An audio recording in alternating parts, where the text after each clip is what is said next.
When I was a kid, I spent a lot of time online, as you can probably tell. I spent hours glued to the computer playing Animal Jam, Club Penguin, Free Realms, Wolf Quest, Mushy Monsters, Pop Tropica, Pixie Hollow, Woo's World, and more. I spent just as many hours scouring websites and listicles for new virtual worlds to play, and I never turned up empty-handed. There was always some new and upcoming or old and obscure MMO to explore. Did anyone else spend a concerning amount of time on MMO huts? But times have changed. Today, kids spend just as much time on the internet as I did, but the silly and colourful virtual worlds of the 2000s are long gone. There are barely any dedicated kids spaces online anymore, and I think that it's a huge problem that we need to talk about.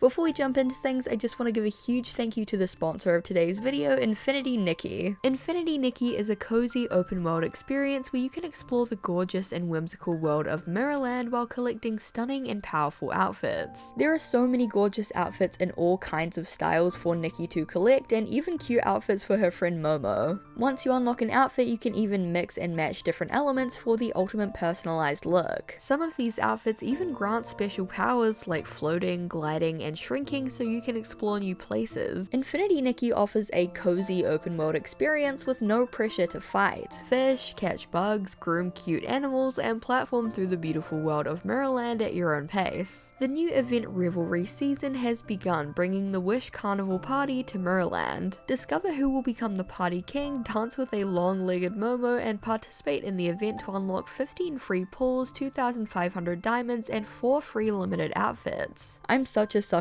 for like a dress-up character customization type game, and I also just love open worlds and flying gliding mechanics, so this game is just like my dream game. Infinity Nikki is coming to Steam soon, which is super cool, so add the game to your wishlist to participate in the Steam wishlist event and earn exclusive rewards. Infinity Nikki is a truly stunning game, so download the game for free using the link on screen and use the gift code INFINITYNIKKISteam to earn resources in-game. Follow Infinity Nikki's social media to stay up to date with news and events. A huge thank you to Infinity Nikki for sponsoring this video, and now let's get back into things.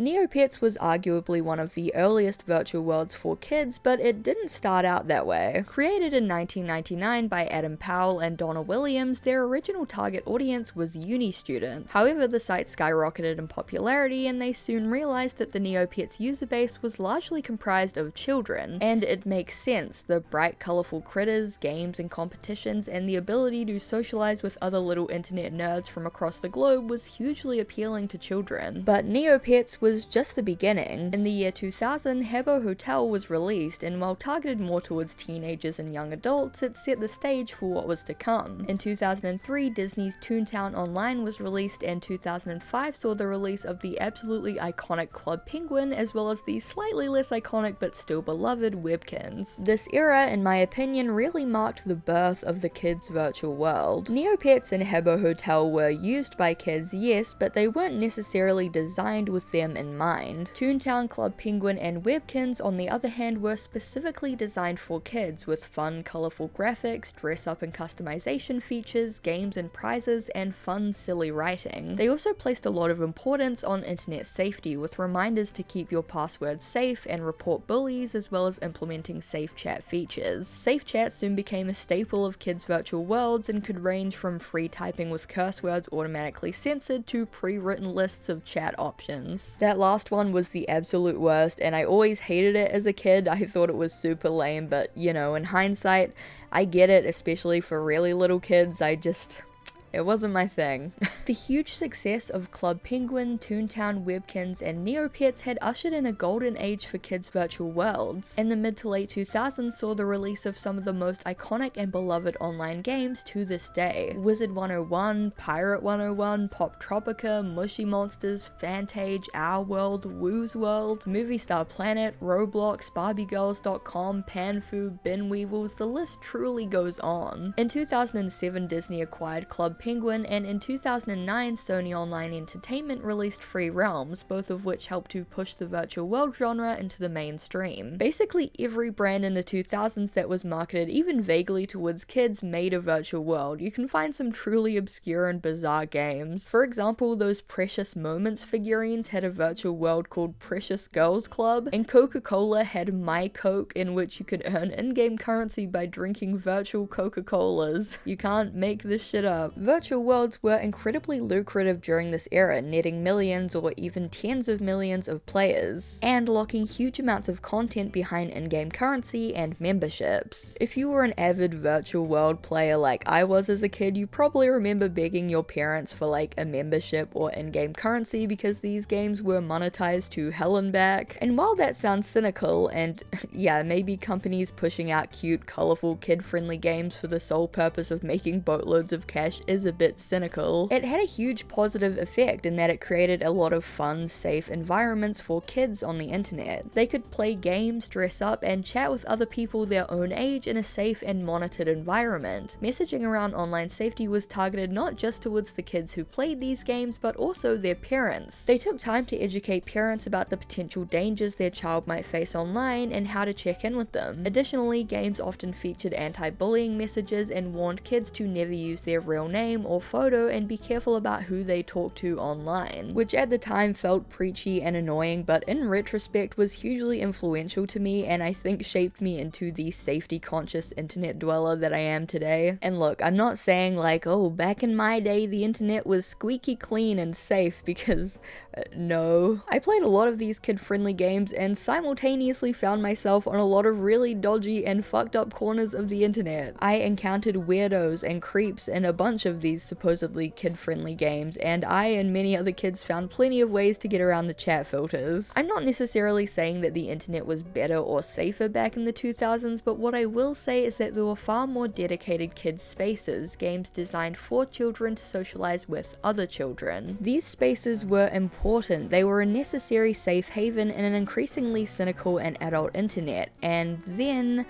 they began to disappear. As time went on and social media became more and more popular and, let's face it, all-encompassing, these virtual worlds began to fall to the wayside. Don't get me wrong, titans like Club Penguin, Animal Jam, and Wizard 101 were still going strong in the 2010s, but many smaller and more obscure virtual worlds died off and shut down. Virtual worlds could be lucrative, yes, but they were also incredibly expensive to maintain, requiring heavy-duty servers to handle all of the players, as well as frequent updates to keep them hooked in. A lot of games just couldn't survive the drop-off in player numbers. In 2013, Disney shut down both Toontown and Pixie Hollow, citing a shift in development focus to mobile apps as the reason for the shutdown. In 2018, Toontown developers Jesse Schell and Sean Patton did a Q&A video and further elaborated on why the game shut down. Toontown, what happened? That is a multi-layered question. Yeah. Disney changed some of their priorities. And over time, people changed the way they bought and played games. In the long term, used to be subscription-based games were a totally valid business model. Toontown really counted on the subscription to be there and working. Subscriptions became less and less popular, mostly because mobile showed up. Just about the same amount of fun, but not have to pay anything. And so the lack of subscription was part of it. Shorter term though, the acquisition of Club Penguin really put a dent into Disney, because Club Penguin was so big and so popular that the decision was made that all energy should be put into Club Penguin and no energy should be put into Toontown, put into Pixie Hollow, put into Pirates. And so those things kind of withered a bit while they were really trying to put all their energy into Club Penguin. So that's a sad story. Yeah, because with the massively multiplayer games, you need those sort of periodic content drops to keep people's interest and keep them excited about it. Yep. If that goes away, then that subscription suffers. Yep. Sad. Sony's Free Realms, which was one of my childhood favorites, shut down in 2014, with the president of Sony Online Entertainment writing in a Reddit AMA after the shutdown, quote, "No more kids games. Kids don't spend well and it's very difficult to run a kids game. Turns out kids do mean stuff to each other a lot." Many other virtual worlds shut down throughout the 2010s, including BarbieGirl.com, Panfu, Mushy Monsters, Millsberry.com, Fantage, Pirate 101, and most notably Club Penguin, whose death truly felt like the end of an era. Virtual worlds were no longer the hot new thing, and they just weren't making enough money to justify the cost of keeping them up. But what exactly caused these games to go from cash cows to money sinks? Why did parents and their kids stop spending? Well, I don't want to be that guy, but the answer is capitalism. You ever notice how like 90% of the internet is just ads now? Every website is filled to the brim with flashing banner ads. Influencers and celebrities are constantly shilling some hot new product, and overconsumption is made to look glamorous and sexy and cool. We all have the attention span of a goldfish now and demand instant gratification, so ads have to be pumped into every website and every second of content. We need to constantly be under pressure to buy and buy and buy. On today's internet, there's just no room for virtual worlds because they aren't monetizable enough. And that may sound like a ludicrous claim, considering most MMOs and virtual worlds of the 2000s were absolutely packed to the gills with paid content. I mean, the number of premium currency mounts that I had on Free Realms is literally criminal. I should be in jail right now. But think of it like this. If a kid plays Animal Jam or Club Penguin for a couple of weeks, maybe their parents will shell out for a $60 membership or $30 worth of premium currency. Maybe they'll see and engage with a few in-game ads or banner ads or collaborations. But in just an hour on TikTok, that same kid will see like 200 ads in various forms for tons of different products,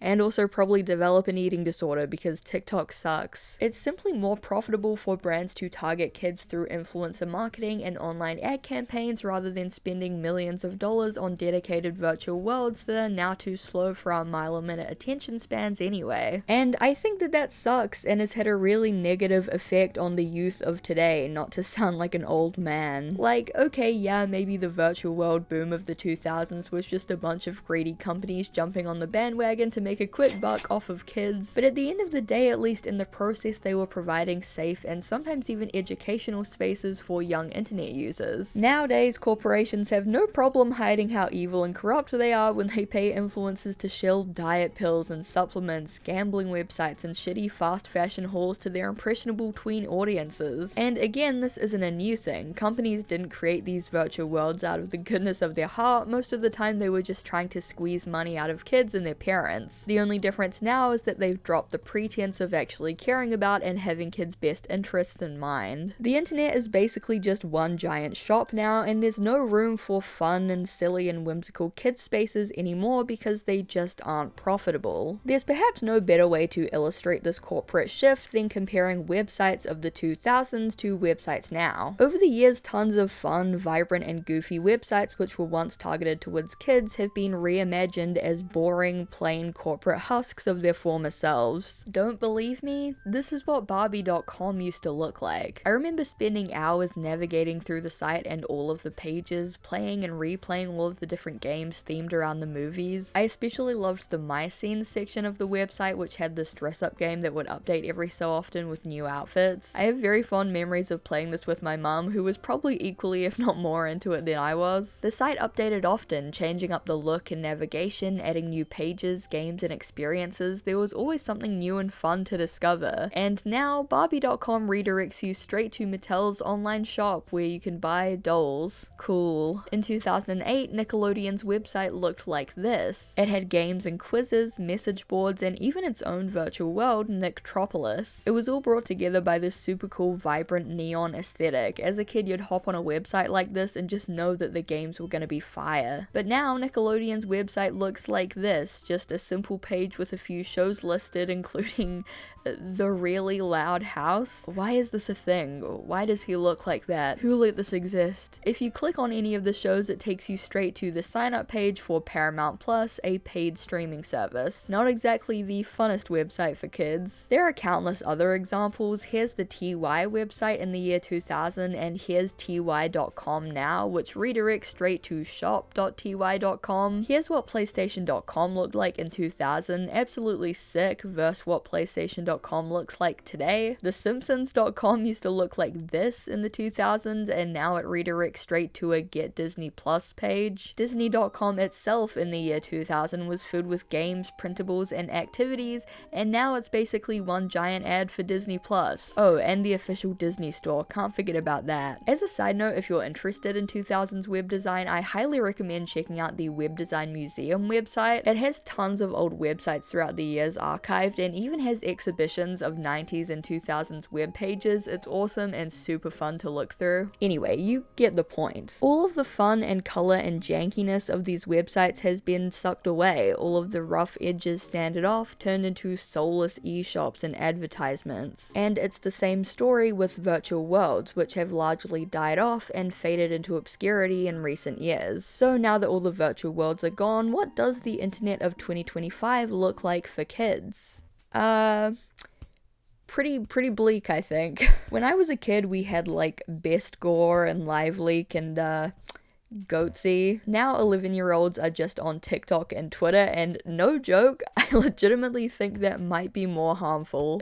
You know, well, Twitter is Twitter. I think being on that site has legitimately damaged my brain. The For You page intentionally fills your feed with shock content, rage bait, and pointless discourse in order to increase user interaction on the site. Even if a kid on Twitter only interacts with art and fandom stuff, they're still regularly seeing callouts and arguments, bullying, and general mean girl behavior because that's cool now apparently, and NSFW and shock content. Not even mentioning the recent increase in far-right content and propaganda on the site due to a certain freak who shall not be named. TikTok is worse and the barrier for entry is also much lower. You know, with Twitter you have to actually be able to read, and I've seen literal babies scrolling on TikTok. In a recent lawsuit against the company, internal documents were made public that showed that they're well aware of the extreme negative effects that their Nightmare app has on children and teens. From an NPR article covering the lawsuit, quote, TikTok's own research states that compulsive usage correlates with a slew of negative mental health effects like loss of analytical skills, memory formation, contextual thinking, conversational depth, empathy, and increased anxiety, according to the suit. Those same internal documents showed that a high volume of quote-unquote not attractive subjects were filling users' feeds, which then prompted TikTok to internally boost videos with quote-unquote attractive subjects who fit very narrow beauty norms. This is especially insidious as TikTok has really normalized the use of filters that give users larger eyes, bigger lips, smoother skin, and a thinner figure, and it's not at all uncommon to see tweens and children using these filters. It's genuinely heartbreaking seeing kids so young already struggling with body and image issues because of influencers who push unrealistic body standards, and an app that financially gains by pushing these types of videos out to impressionable audiences. The app intentionally pushes content that makes you hate yourself and feel inferior, so you buy products that claim to make you prettier or skinnier or more happy, but it's never enough. If you couldn't tell, I hate TikTok and I truly think that it's an evil app. There's so much to be said about TikTok and Twitter and Instagram. They all suck in their own unique ways, but what I'm getting at here is that these are all adult spaces with decidedly adult content and conversations. I got banned from Animal Jam when I typed frock to try and get around the censors, but I've reported graphically sexual comments made towards me on Instagram and Twitter, and every single time the comments remain up because they don't violate guidelines according to the respective apps. Unlike the virtual worlds of the 2000s and 2010s, there's no education about online safety and privacy baked into these apps. The number of kids I've seen with their real name, age, and country in their bio is so concerning, and these kids are often enmeshed in group chats and discords with adults who can easily access this information. Parents are less educated than ever about the dangers of social media and the internet, freely giving their toddlers unsupervised screen time on YouTube and TikTok, where it's super easy to fall down weird, inappropriate, or even damaging rabbit holes of videos. You can't just leave your kid unsupervised to play Wolf Quest or Club Penguin anymore. You have to keep an eye on what kind of content they're watching and engaging with, because the internet just doesn't have those safe spaces for them anymore. The kids' virtual world genre isn't entirely dead. There are still a few games that remain up despite diminishing player numbers. In 2019, Animal Jam launched a 3D spin-off game called Feral, which was later turned into a crypto NFT project and then promptly shut down without warning. Despite this absolute mess, which many predicted would be the end of AJ, the original game is still up and going strong. A large portion of its audience nowadays seems to be nostalgic older players and Warrior Cats role players, which the game itself recently acknowledged in a new cat-based update which mentioned the fandom. Club Penguin has also had a huge resurgence in popularity, with unofficial servers like Club Penguin Legacy and Club Penguin Journey being populated by old and new players alike. There's clearly a demand for virtual worlds to make a comeback, with all of these unofficial servers and remakes popping up, though the demand mostly seems to be coming from older players looking for a nostalgia trip